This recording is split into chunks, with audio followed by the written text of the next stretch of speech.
इस व्यक्ति के द्वारा मुख्यमंत्री योगी आदित्यनाथ व भाजपा के अन्य सांसद विधायकों को दी गई खुली धमकी। कहा, अतीक को आतंकवादियों ने गोली मारा तो उनके ऊपर कार्रवाई क्यों नहीं हुई? देखें पूरी रिपोर्ट। किसका ऑर्डर था गोली नहीं चलाने का, यह सवाल पैदा होता। क्यों नहीं इन तीनों आतंकवादी को मौके पर एसटीएफ ने ढेर किया? ब्रिजभूषण शरण सिंह अकेले चलकर दिखाओ, क्या कहते हैं, राजा भैया अकेले चलकर दिखाओ, योगी आदित्यनाथ अकेले चलकर दिखाओ। मैं अगर कहूं भगवा आतंकवाद तो आप हंगामा करो। मां ने दूध पिलाया उत्तर प्रदेश के सभी मंत्रियों से कहता हूं और योगी जी से कहता हूं, मैं आपका बिल्कुल भक्त हो जाऊंगा, आप ही को वोट दूंगा, आप ही के लिए चुनाव प्रचार करूंगा, आप ही के लिए लड़ूंगा और चिल्लाऊंगा, हटाओ सिक्योरिटी। अगर मां ने दूध पिलाया तो मैं चैलेंज करता हूं। तो जब गुंडा है ही नहीं उत्तर प्रदेश में तो मंत्री की सुरक्षा क्यों बढ़ा रहे? इसका मतलब उत्तर प्रदेश में गुंडे हैं, लेकिन वो गुंडा वाई कैटेगरी का है, यानी वाई मीन्स योगी जी का आदमी। जय उत्तर प्रदेश आओ, जय श्री राम का नारा लगाओ, किसी की भी जान ले जाओ। ये अंधभक्त कहते हैं कि मोदी जी ने सबको मिट्टी में मिला दिया, तो ये तीन कहां से आए? कि इन तीनों आतंकवादियों को भी पुलिस अपनी गाड़ी से लाई थी। सरकार को बर्खास्त किया जाना चाहिए, राष्ट्रपति शासन लगना चाहिए और तमाम इनके मंत्रियों से सुरक्षा वापस ली जानी चाहिए। लोग जश्न मना रहे कि बाबा ने मिट्टी में मिला दिया सबको। दो सगे भाइयों की हत्या दो पॉलिटिकल भाइयों ने मिलकर किया है। बड़ा भाई योगी आदित्यनाथ जी और छोटा भाई केशव प्रसाद मौर्य जी, दोनों का बैकग्राउंड पॉलिटिकल, दोनों भाई हैं, दोनों का बैकग्राउंड खुद जो है वो क्रिमिनल बैकग्राउंड है। एक दो, ये मैं नहीं कह रहा हूँ, एक दो नहीं, कई मुकदमे हैं जो संगीन हैं, आपराधिक हैं, हत्या और लूट और खसोट और फिरौती और यहाँ तक के बलात्कारियों को संरक्षण देने, बचाने, छुड़ाने इत्यादि इत्यादि। तो जब क्रिमिनल सत्ता पर खुद रहेंगे तो जाहिर सी बात है कि वो दूसरों को क्रिमिनल कैसे बनने देंगे? उनके ही लोग, उनके ही चेले बनेंगे। बाबा ने मिट्टी में मिला दिया जब कहा था और मिला दूंगा जब कहा था, तो ये भी कहा था कि अब उत्तर प्रदेश में कोई माफिया और कोई गुंडा नहीं है, गुंडा तो सब उत्तर प्रदेश से जा चुका। तो सवाल योगी आदित्यनाथ जी, जब सारे गुंडे उत्तर प्रदेश से चले ही गए थे, सिर्फ एक अतीक था जिसके पूरे खानदान को आपने मिट्टी में मिला ही दिया, तो अतीक और अशरफ पर जो हमला करने वाला ये गुंडा कहां से आया? तीनों उत्तर प्रदेश का है, इसका मतलब उत्तर प्रदेश में गुंडे हैं, लेकिन वो गुंडा वाई कैटेगरी का है, यानी वाई मीन्स योगी जी का आदमी है। बाकी लोग गुंडे वही होंगे जो जय श्री राम का नारा लगाएंगे। विवादित बयान में दे रहा हूं, विवादित बयान है ये, यानी दूसरा कोई गुंडा नहीं बन सकता। गुंडा बनने के लिए शर्त है कि भगवा गमछा आपके पास हो और जय श्री राम का नारा लगाए। जय उत्तर प्रदेश आओ, जय श्री राम का नारा लगाओ, किसी की भी जान ले जाओ। ये अनुमति अब उत्तर प्रदेश में योगी सरकार के द्वारा दे दिया गया। तो ये जो वाई कैटेगरी के जितने गुंडे हैं वो हर जगह हैं। आपने रमजान में देखा मुरादाबाद में घर के अंदर लोग नमाज पढ़ रहे थे, यही वाई कैटेगरी वाले गए थे ना गुंडा, जय श्री राम का नारा लगा रहे थे, भगवा गमछा पहने हुए थे। पुलिस ने क्या किया? अच्छा, वाई कैटेगरी के जितने भी गुंडे हैं उनको योगी आदित्यनाथ जी ने कह रखा है कि वो आम करे, इमली करे, उल्टा करे, सीधा करे, तुम्हें उसका बचाव करना है और उसके खिलाफ जो कंप्लेंट दे उसको फंसा देना। तो उत्तर प्रदेश में 7 ऐसी घटनाएं घटी। अभी गोलावटी में एक घटना घटी, मारा पीटा बिरयानी बेचने वालों को, और जब कंप्लेंट किया गया तो उसी को बंद कर दिया गया और उससे पैसे लिए गए तब छोड़ा गया। जो जो उसकी सिफारिश में गया उसको गाली से, एसएचओ बात कर रहा हूं, एसएचओ योगी जी के सौजातीय है वहां गुलावटी। आगे बढ़िए आप, मुरादाबाद में आपने देख ही लिया। अभी 3-4 ऐसी घटनाएं घटी जहां वो कह रहा है कि तुम यहां नहीं नमाज पढ़ोगे वहां नहीं पढ़ोगे, नई परंपरा यहां नहीं चालू करोगे वहां करोगे। ये सारी चीजें तो ये बताती है कि संविधान का राज नहीं है, अप्रत्यक्ष रूप से वाई कैटेगरी के जो गुंडे हैं उत्तर प्रदेश में उनका राज है। तो गुंडा खत्म कहां पर हुआ? और ये अंधभक्त कहते हैं कि मोदी जी ने सबको मिट्टी में मिला दिया, तो ये तीन कहां से आए? चुनिंदा, ये तीन कौन थे, कहां से आए? बंगाल से आए थे क्या? एक बात। दूसरी बात, मुसलमान थोड़ा सा अगर जुर्म करता है और अगर पकड़ा गया, 3 आतंकवादी पकड़े गए और वो पाकिस्तान से इनके संपर्क थे, अमेरिका से थे, आईएसआई से थे, फलां, और ये 3 आतंकवादी जो अभी जिसने हत्या की है, एक भी मीडिया की खबर बताओ कि आतंकवादी बोल रहा? बोला 3 हत्यारे। अच्छा, ये हत्यारे मासूम है और मुसलमान हो तो वो आतंकवादी? ये शब्द कहां से शुरू हुआ? मैं अगर कहूं भगवा आतंकवाद तो आप हंगामा करो।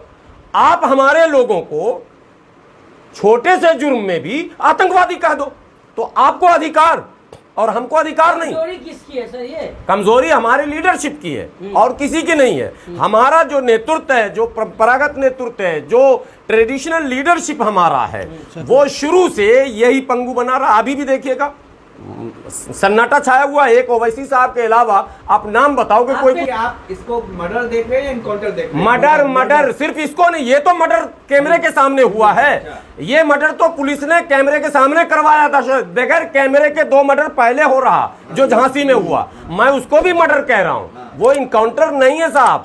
उसको हमने प्रूफ किया कई जगह से, वो टोपी और वो पिस्तौल हाथ में, वो सारी चीजें। मेरा सवाल ये है कि आप एसटीएफ जो है बड़ा एक्सपर्ट पुलिस होता है, जो पुलिस में से छांटे जाते हैं अच्छे अच्छे लोग, उसको एसटीएफ में रखे जाते हैं। स्पेशल टास्क फोर्स नाम ही है इसका। तो ये 3 गुंडे, 3 आतंकवादी 5 मिनट तक आतंक मचाते रहे और आपने उसमें से एक को भी गोली नहीं मारी। किसका ऑर्डर था गोली नहीं चलाने का? यह सवाल पैदा होता। क्यों नहीं इन तीनों आतंकवादी को मौके पर एसटीएफ ने ढेर किया? यह सवाल पूछना पड़ेगा। और भारत के मुस्लिम लीडरशिप अगर इस पर चुप है तो मैं समझता हूं आने वाला कल इससे भी भयानक होने वाला है। इसलिए यह सवाल पूछा जाएगा, एसटीएफ ने उन तीनों को गोली क्यों नहीं मारी? यह सवाल है। पर मुस्लिम लीडर को शांति के अभी और सुनिए, उन तीनों आतंकवादियों ने जो गोली चलाई तो सिर्फ अतीक और अशरफ को ही गोली क्यों लगी? किसी एसटीएफ के जवान के हाथ में, पांव में, उंगली में, वर्दी में, गाड़ी में कहीं गोली क्यों नहीं लगी? वो डर गए थे, थोड़ा साइड हो गए। साइड नहीं हो गए तो वो लाए थे इस गाड़ी से, ये तीनों आए। वहां लोकल वीडियो वायरल हो रहा, आप लोगों ने भी देखा होगा। और वो बड़े चैनल वाले जो मन सरकार भक्त चैनल है, उसका वीडियो है जिसमें कहा जा रहा है कि इन तीनों आतंकवादियों को भी पुलिस अपनी गाड़ी से लाई थी और मीडिया का प्रेस का कार्ड लगा हुआ था। सरकार जांच नहीं करेगी वो प्रेस कार्ड किसका था?